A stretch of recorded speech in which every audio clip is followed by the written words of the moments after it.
The invitation arrived on a rainy Thursday. Ivory cardstock embossed with deep navy ink. It announced the Whitmore family's annual reunion, this time in Boston. I turned it over in my hands, remembering the dismissive glances and tight-lipped smiles from years past. My name is Calla Whitmore, though in the business world you'd know me as Calla Monroe. 17 years ago, I was the disappointment, the dreamer who declined a position at Whitmore Global to study event management in Chicago. The reckless one with no future. My phone lit up. It was my cousin Elise. I picked up. "Calla," she trilled, falsely cheerful. "Did you get the invite?" I did. "Well, just a heads up. This year's gathering is extremely upscale. The Fairmont Pavilion is, very exclusive. You get it, right?" I looked across New York City's skyline from the executive suite of Monroe Luxe Events. I had to bite back a laugh. The Fairmont? My flagship property. But the Whitmores didn't have a clue. "Are you suggesting I won't belong, Elise?" "Oh, don't be dramatic," she chirped. "It's just high-profile guests. Senators, tech moguls, maybe a royal. Image is everything." Translation, they didn't want the old failure ruining their show. "And who chose the venue?" "Me," she said smugly. "Dad said I have an eye for prestige. The Fairmont's the crown jewel of Boston. Took some serious strings to pull it off." I smirked. "Those strings were emails through our VIP client portal, personally approved by me at a 50% markup." "Sounds like hard work," I said smoothly. "Oh, you have no idea," she gushed. "The owner, C. Monroe, is famously private, but their staff bent over backward once they heard it was the Whitmores." Of course they were. I had instructed the staff to roll out the red carpet. "Anyway," Elise said breezily, "I'm sure you understand. Maybe next year. If you've moved up from that tiny inn you opened in Chicago..." That tiny inn had launched my entire brand. "But sure, Elise, maybe next year." "The inn?" Elise mocked. "It was actually my pilot property, where I tested the innovations that eventually made Monroe Luxe Events a top name in luxury hospitality. But the Whitmores had stopped tracking my life long ago." "Something like that," I replied coolly. After hanging up, I leaned back in my leather chair, the muted bustle of Manhattan streets muffled by the double-insulated windows. Old memories came rushing in. 17 years ago, I graduated from Northwestern with a degree in event management, filled with ambition and exactly zero family support. "You're planning parties for a living," my father had barked. "No Whitmore caters to anyone." But I did. I planned, served, hauled, coordinated. I didn't just want to host events, I wanted to redefine them. And to do that, I needed to master every aspect from the ground up. Within 4 years, I opened my first venue, the Willow House. It sold out months in advance. Now, at 34, I own 18 premier venues and resorts across 6 countries. The Fairmont Pavilion, the chosen site for the reunion, was my masterpiece. A blend of historic Boston architecture and cutting-edge design, it had won Venue of the Year twice. And yet, somehow, my family thought it was too prestigious for me. My phone buzzed again. It was Noah, my assistant. "Contract for Whitmore reunion ready. Need your final approval. Want me to bring it up?" I typed back, smiling. "No need. I have something special planned." I opened my laptop, pulling up the event schematics. If they thought I didn't belong, they were about to learn exactly what exclusion felt like. When the outsider controls the entire night. Every detail passed through my hands, the lighting cues, the champagne list, the keynote timing, even the subtle scent infused through the ventilation. I was crafting an unforgettable experience. Memories flickered, like when they made me sit with the caterers at Uncle Gregory's gala, or Elise's wedding where she accidentally placed me next to the janitorial staff, claiming it was more my speed. I'd already been CEO of 2 companies by then. They never asked about my work, never even Googled my name. Only my younger brother, Owen, ever stayed in touch. He called just as I finalized the plans. "Calla," he said gently, Elise told me she asked you not to come. I'm sorry. Don't be, I said, signing the last form with a flourish. Actually, I could use your help. Can you make sure everyone arrives right at 7 p.m.? Why, what's going on? Let's just say, the Whitmores aren't the only ones with influence around here. The 2 weeks leading up to the reunion flew by. I was hands-on, down to approving the shade of the hydrangeas. If they wanted luxury, I was about to give them a masterclass. The Whitmores loved appearances. They were about to be part of a very different kind of spectacle. The night before the reunion, I walked the marble halls of the Fairmont Pavilion, watching the final preparations. The chandeliers glistened, the crown moldings shone, and the floors gleamed like water. Every detail was perfect. Noah approached with the event tablet. All systems ready. New signage reveal is locked for 7:15 p.m. Are you sure you want to do this? I didn't flinch. I thought of every stifled laugh, every cold shoulder, every dismissal. Absolutely. It's not every day you get to host your entire family in your own venue. I smiled, already imagining the moment. At exactly 6:45 p.m. the next evening, I stood alone in the private viewing room on the top floor, sipping champagne as I watched the security feed. They arrived in glittering waves, luxury handbags swinging, designer suits gleaming, lips air-kissing, everyone desperate to impress. They had no idea who they were about to be impressed by, and they certainly weren't ready for what was coming next. Elise waltzed in wearing crimson Dior, barking orders like she was staff. She posed dramatically by the grand staircase, angling for the best photos. My father's jet black Rolls-Royce rolled up next, followed by an endless parade of luxury cars carrying aunts, uncles, and cousins I hadn't seen since they crowned me, the family's disgrace. Everything's ready, Noah said, glancing at his tablet. Staff's on cue. Want me to keep security close? I shook my head. No need. The Whitmores wouldn't dare disrupt their own illusion of class. I straightened my charcoal gray suit, custom Tom Ford.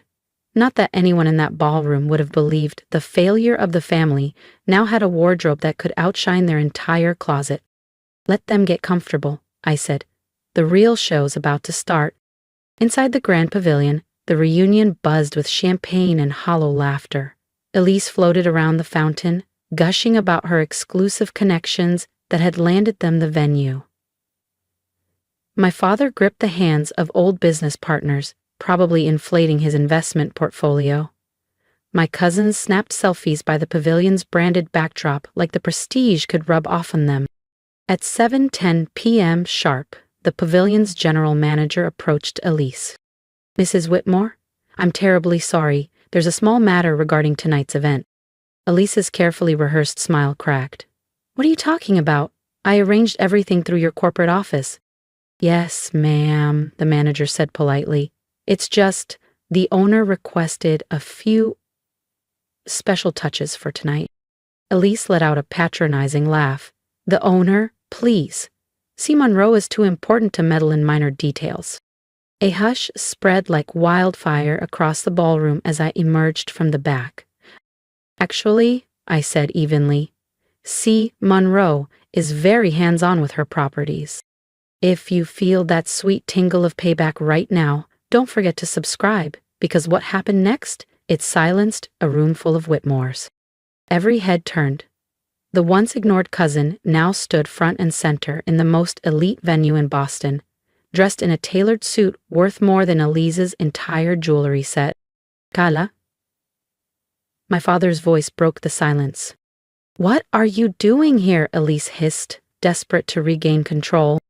She told me I wasn't welcome, I said coolly, taking a few steps forward. Didn't want me embarrassing the family, right? Elise's cheeks burned crimson. This is a private event. You need to leave.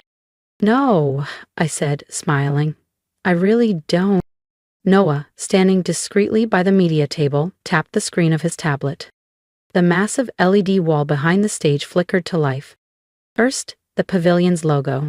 Then, in sweeping, unmistakable text, owned and operated by Kala Monroe, nee Whitmore.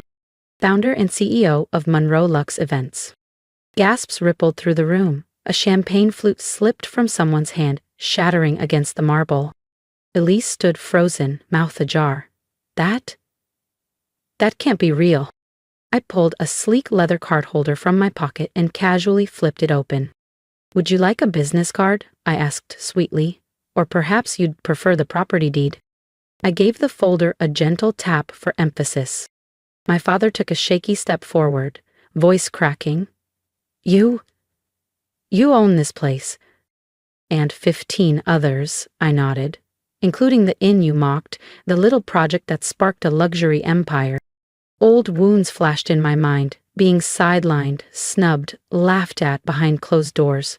But tonight wasn't about bitterness, it was about closure.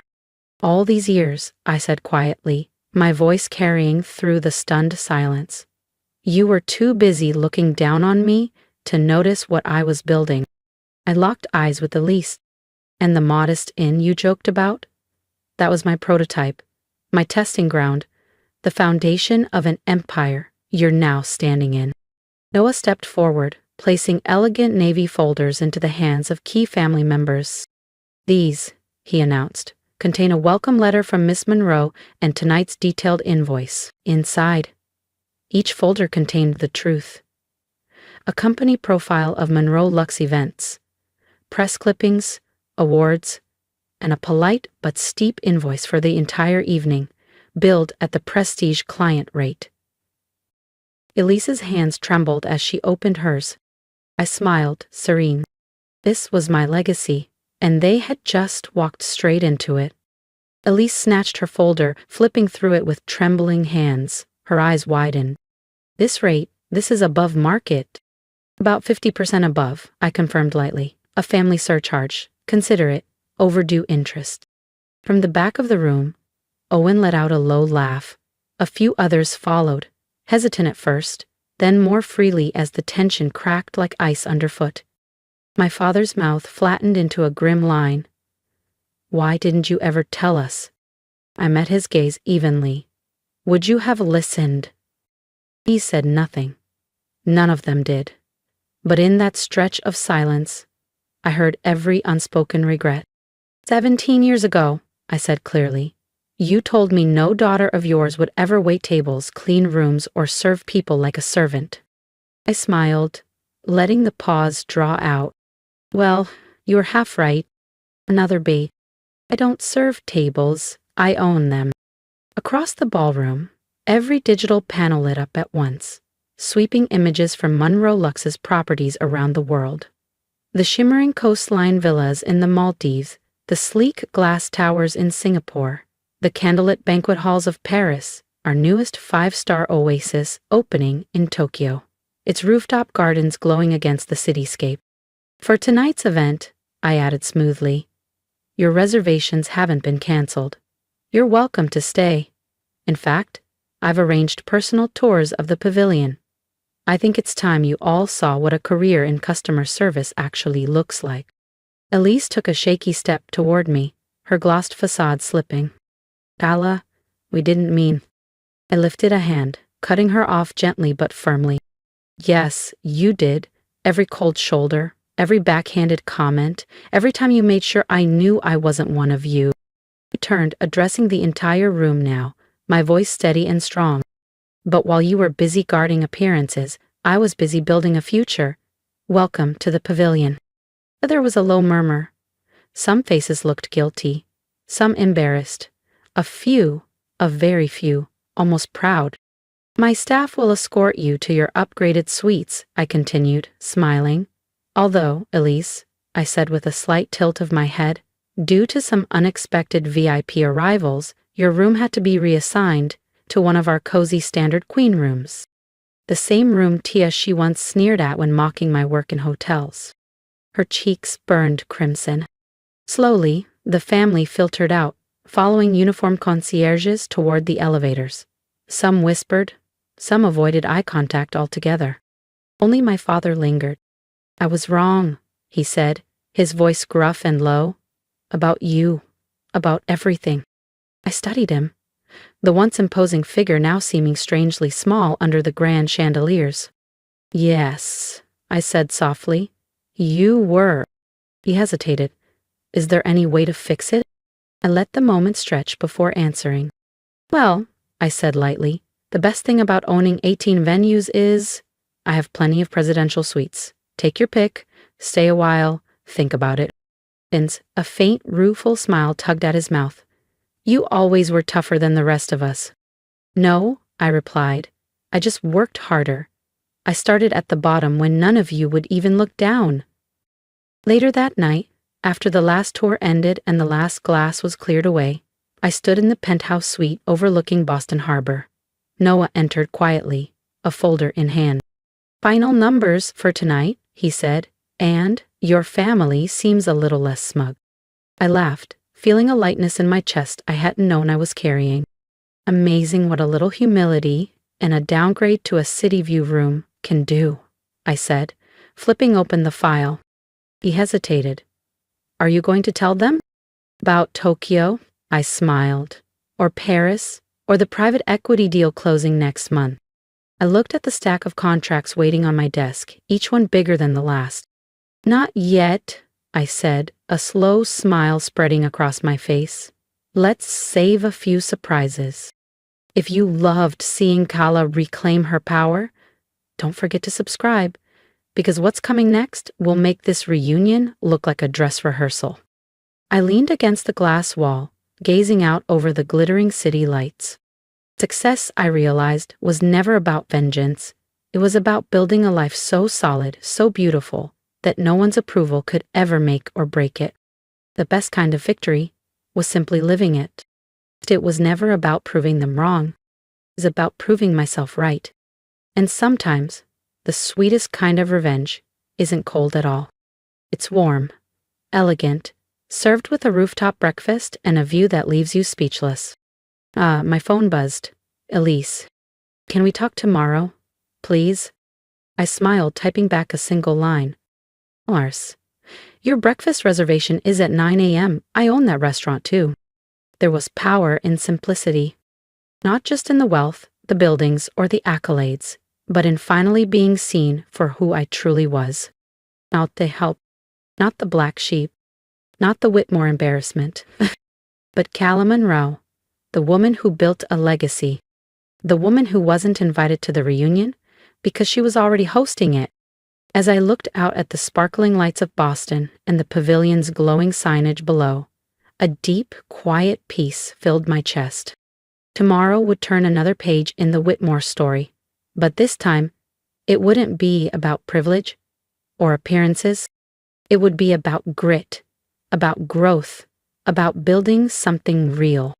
Because in the end, the best venues don't just offer a ballroom or a room key. They create something unforgettable. And tonight, I made sure my family would remember. If you've stayed with me through this story, thank you. I'd love to hear your thoughts. Drop a comment below. What would you have done in my place? Stayed silent? Spoken up sooner? Or taken a different path entirely? I read every message. Your voice matters. And if even a spark of my journey inspired you, hit that subscribe button. There's so much more to come. More revelations, more lessons, more wins earned the hard way. Because this wasn't just about a family reunion. It was about reclaiming the place that was always mine. Here's the truth I've learned.